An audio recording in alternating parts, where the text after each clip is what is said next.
Did you miss us? Because we missed you for the first time in nearly 6 years. We took a week off last week.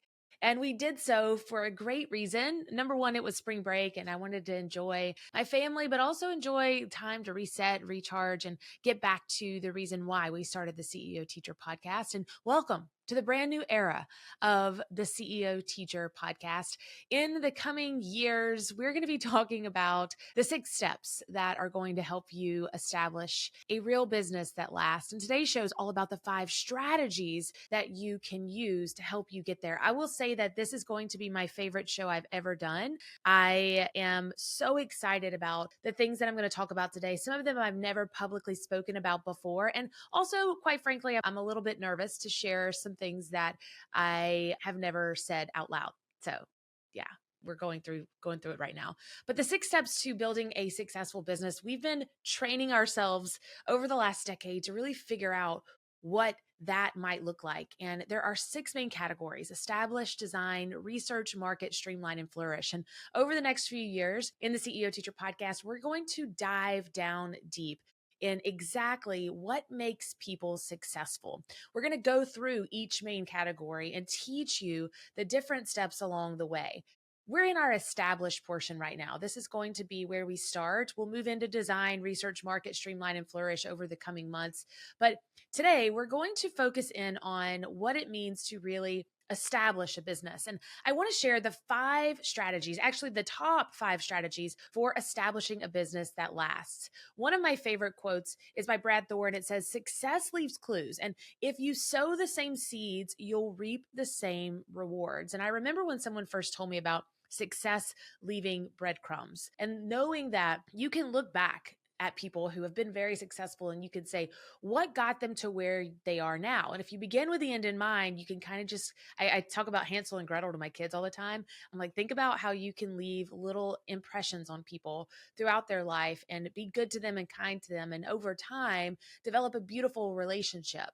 And it's the same way with success. We looked at our students and we said, what has made these students, the ones that are at the $1 million mark or have been the most successful, what is it about them that makes them so insanely great at what they do? And now they've had businesses that have begun to last. It's not just temporary solutions. And so that's exactly what we're going to share in today's episode. I hope you enjoy it. Thanks for listening. Thanks for being a part of this family. And I'll see you in today's show.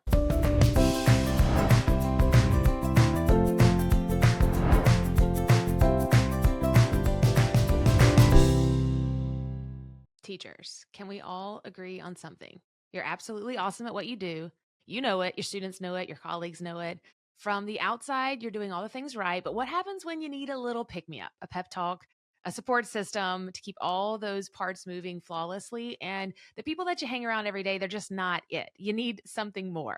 What happens when your ideas, they feel stagnant and you just can't think of one more thing to put out into the world because you are just overworked and you're so tired? What happens when you, as the teacher, need inspiration and some advice? Well, I have all the answers that you need. You find the only online teachers lounge that'll guide you and allow you to show up for yourself, for your students, and your family in a more abundant way. Friends, Teacher TV, it's back and better than ever because we don't just believe in surface level support. We did Teacher TV back in 2020, and it was amazing to see all of your faces. We are coming at you every Thursday on Facebook for nothing else other than to serve teachers. We're going to share some tough love concepts, super tricky tips, and some secret sauce that no one else is sharing in the world of online teaching or in creating a teacher business, just to show you the love that you deserve. We're not just teachers. We are the cheerleaders that you didn't even know that you needed in your life. So make sure you come check us out. It's an extra credit bonus exclusively for you, even more than this podcast. It's way better than a Jeans Day Pass. You're going to peel back the layers, and we're going to give you the 1, 2, 3 on all things teacher life, from education to marketing to fun and everything in between. Just show up in your comfies, come chat with us, network, share your ideas, and get inspired alongside a community of educators educators who get you and the important work that you do each and every day. Join us every Thursday, 7 p.m. Eastern Standard Time for Teacher TV. Stop what you're doing right now, unless you're driving, and head on over to caseymorris.com/teacher TV to RSVP for this week's live stream straight from the CEO Teachers Lounge. 2024 is going to be our year, teachers. Let's do this. Go to caseymorris.com/teacher TV to RSVP, and I'll see you there. I can't begin to tell you how important that I believe these 5 strategies are to the growth of your business, but also to the lasting impression that your business can have over a lifetime. I'm talking about generations, or think about a company that really has the ability to impact the future for a very long time. And what's so ironic is that what I'm going to share to you today is something I believe is the most overlooked and undervalued piece of building a business, right? We want to jump into the how to. We want the 1, 2, 3, the ABCs. And while those are important, especially in the beginning of your business, they don't build businesses that last. They just build businesses that get started. But if you don't have these 5 main strategies, it's going to be impossible to get through it because the going's going to get tough. And if you can't stay focused in on these 5 strategies, I would love for you to take notes on this if you have the ability, if you're not just driving in your car, or bookmark this, or, even leave us a review if you enjoyed today's show, because that helps us get into the ears of other teachers. But today's show is going to be so special because it's 5 steps I've never shared before, but I believe are the most undervalued, but the most important ones that you could possibly do with your business. You ready? Let's jump on in. Number 1 is your vision. Knowing your vision of your company is the best part. Sure, you've heard that you should make a vision board and you should dream about the future, but my friends, that's just the beginning. Let's talk about vision boards for just a second. When I first got started, I made a vision board. I'm sure you probably have one. And what a vision board is it's all the things that you want in life. And I'll admit, in the beginning, mine were very materialistic. I no longer make vision boards that are based on things that are materialistic, but here's why I believe the mindset of a vision board is so imperative to your success. It really has little to do with the things that you put on that vision board and everything to do with the mindset of who you are when you create it. So think about that for a second. It has little to do with what's on the vision board and everything to do with the mindset that you had when you created it. Because in your mind, you thought to yourself, I'm working for a purpose. I'm motivated by a reason to keep moving forward. Whether that's leaving the classroom, taking your family to Disney, buying a beach home, or just wishing that you could have a little bit of time to love yourself again. It's all part of the process of building a business that lasts. I recently watched a Netflix documentary, and it was about people that live the longest in the world. And while they originally thought that it was because of the food they consumed, they eventually found that it's most importantly about the lifestyle that they live, that the happiest people in the world are the ones that live the longest. And so, yes, vision boards are important, but they aren't the only thing that you need in order to build a business that lasts. When I think vision and I think about success, I get goosebumps because I can clearly see where I'm going. I can clearly feel it. It goes back to the 5 senses: see, hear, taste, feel, and smell.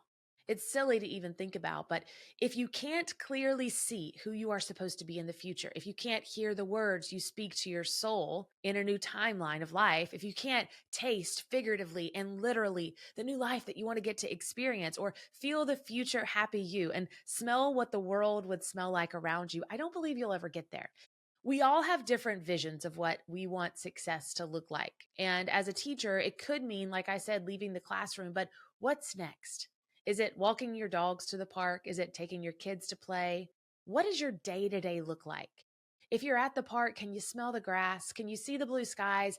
Can you feel a happier life? If you can't feel that vision, it's not ever going to happen. In order to know where you're going, you must first know where you want to go. Step 2 for 5 strategies of establishing a business that lasts is resilience. Damn, I say that as a joke, but I'm dead serious also. Being resilient is probably the hardest part of establishing a business. I mean, heck, it's probably the hardest part of life. Really? It is. And so when the going gets tough, just sit in it. Sit in the tough, because it is all part of the process. Friends, the highest of highs wouldn't feel so high without the lowest of lows. And it's the extremes that make us who we are. It's the extremes that build our character. And I remember last year when I was at my lowest point in life since postpartum depression. I've never publicly spoken about this before, but I do think it's probably time. It's a bomb that I've held on to because I needed to. I needed to work on it myself. And my resilience, truth be heard, is probably my proudest moment in life. I am actually a very private person, even though I speak to you guys a lot on social media and here on this podcast, but you don't know a lot about my life, and that's on purpose. And over the last year, I've been through a divorce, and I never thought I'd say those words out loud. I said I was never going to tell you guys, but it's time, you know? And while I won't go into the details, of course, I will say this. The resilience of my business also taught me how to be resilient. And the definition of resilience is the capacity to withstand or to recover quickly from difficulties, to fight through the toughness. And when I think back on life and the things that have been the hardest in life, I was thinking about how I could explain this to you guys. And I was thinking about a hair tie. I got one on my wrist right now. Have you ever tried to put a hair tie on though, when you first get it? The first time you ever use it. Sorry, dudes, if this analogy is not for you. I apologize. But it's hard and it takes a little while for it to learn how to bend. It feels forced. It doesn't hold your hair the right way for weeks. But over time, that hair tie begins to bend and stretch. And eventually, it becomes your favorite and you wear it on your arm every day and you only want that one. You don't want to start over. You don't want to try again. It sounds so silly to like get worked up about a hair tie, but the comparison in life is just so real. And that's what I've learned about life over the last year and over the last decade in my company. Really, at first, things are really, really hard. For me, hitting my knees and praying to God are the only things that help me feel resilient in life and in business. They're the only things that make the hair tie of life begin to stretch. I feel guilty because I only hit my knees when I need God the most. And I know that that's a problem and I'm working on that. Um, but when I do let go and let God, I see the toughness start to bend. I realize that I can't do this alone. And I believe successful people can never do it alone. They need systems to help them get through the hard times. When one area of life is hard, you have to be resilient by leaning into the other habits and strengths that you have. I'm going to say it again, lean in, lean all the way into them. My nutrition and my health became my priority because everything else in my life was falling apart. And when I had nothing to fall back on, I knew that I had God and I had my routines. And, you know, I shared about my journey through 75 hard, but it saved me. It put me back into who I was meant to be. It helped me get very clear and very focused on the person that I was supposed to be. And your business will have rough patches. And while I was going through the darkest days that I've experienced this far, I had a lot of moments that changed me, but one in particular that I get goosebumps about. I was here working on a Saturday, and it was the first Saturday that I didn't have my kids with me, and it had been raining all day long. And I heard the rain stop, and it was like an immediate stop of the rain. And I looked out the window, and the sun was out, and I was like, "Oh my gosh, there's a rainbow! I know there's a rainbow. God, I need a rainbow right now." And I sprinted down the stairs in my office, and I went outside to look because I was like, "It's been raining all day. The sun is out. I need this." And I'm looking into the sky and I'm not seeing a rainbow. I'm looking all around me and I verbally hear God say, "Casey, I'm sending you a rainbow, but you won't have to go look for it." I ran back in and I cried about it and I wrote it in my journal.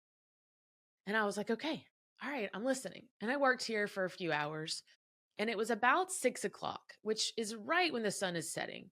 I was leaving work and I got in my car and my Yukon and I turned on the button and I looked up and it was small. And it would seem insignificant to anyone else, but there was a rainbow, the smallest rainbow I had ever seen. It was like a glimmer in the sky, and I looked at it, and it lasted for about 20 seconds. And I was like, you know, that whole couple of hours, I was thinking, God, did I really hear you say that? Did you really say those words, or did I just put them in myself? And that was the confirmation that I needed. And so I say all that to say that resilience is so important and leaning into the person you know you're supposed to be. The answers are going to come even if you don't know what the next steps are. Step number 3 on 5 strategies for establishing a business that lasts is knowledge. They say knowledge is power, and I've seen the truth in this statement over and over again. Knowledge creates progress. It helps us make informed decisions. It acts as a guide for our future. And in order to get where you're going, you got to remember where you came from. Each time you read something new, or speak to a new opinion from someone, or listen to what other people say and do, you begin to stack your knowledge base higher and higher. And there's nothing anyone can do to take that away from you. Keep learning and growing and do it as much as you can, so much so that your brain hurts. I recently got invited to join a once in a lifetime dream mastermind filled with entrepreneurs that I never thought I would get to meet, but much less be in a room with them and them want my opinion. I'm 100% certain that I am the dumbest person in that room, but with every conversation I have, I'm building more knowledge and more power to put back into my business to make sure that it lasts. So remember how important knowledge is. Number 4 is action. And this is the most important strategy for establishing a business that lasts. Baby, I hate what they told you on Field of Dreams. If you build it, they won't come. They're not going to come. I know they said if they build it, they will come on that movie, but they won't. Dreams don't build themselves. The extra weight you may be carrying, it doesn't come off unless you watch what you eat. The mind game that you're so desperately trying to get strong, it won't happen unless you spiritually work to get there. The muscles that you desire, they won't show up if you don't work out. And the business that you want, it won't grow unless you work on it on a continuous basis. Alex Ramonzi recently said, "What makes you extraordinary isn't what you do, but how long you're willing to do it." And that, my friends, hit really hard. And finally, our last step for the top 5 strategies of establishing a business that lasts is intensity. Dave Ramsey says, focused intensity over time multiplied by God equals an unstoppable momentum.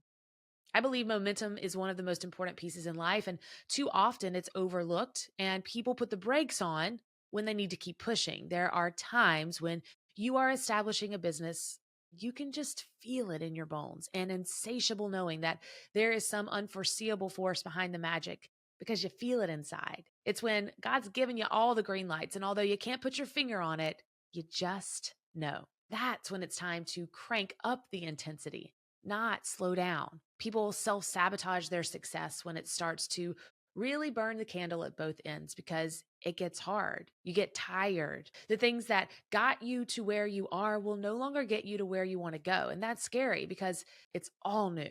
New is something we don't always enjoy because, yes, it is scary. And there's no way of knowing if what you're doing is right. Just keep going, keep pushing, keep believing, keep trusting, keep knowing.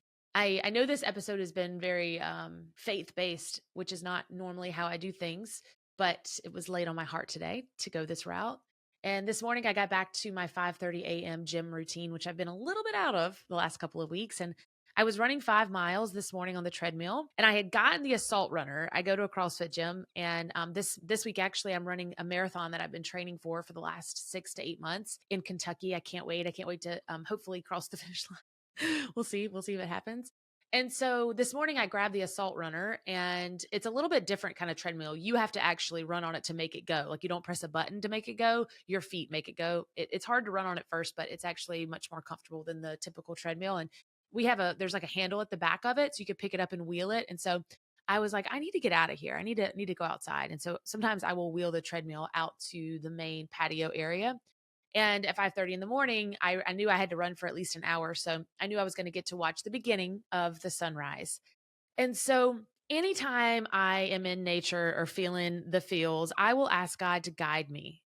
But it's oftentimes not in those moments where he speaks to me, kind of like the rainbow thing, right? I went out there for the purpose of him showing it to me, and he waited, not long, but he waited. And I think the closer you get in your spiritual journey, the quicker he speaks back, if that's what he is supposed to say. And today I kind of let go of everything and was just listening. And when I listen is when he talks the most. And I verbally heard him again today. I verbally felt him, and it's kind of like the rainbow story. But this morning I was watching the sunrise as I was running, and I heard him say very faintly, "Trust me." It was subtle, but it was loud and it was clear. He said, "I know it's new. I know it's hard, but trust me." So I ran the rest of that knowing that whatever this week brings with this marathon or in life, that I got to let go and let God.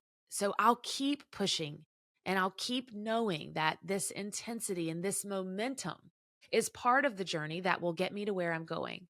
And that's my hope for you too. You're listening to today's show, and I want you to know that this is part of your momentum strategy. Hopefully, you got something out of the 5 strategies for establishing a business that lasts. But here's a quick recap of the 5 things that you need in order to make that vision, resilience, knowledge, action, and intensity.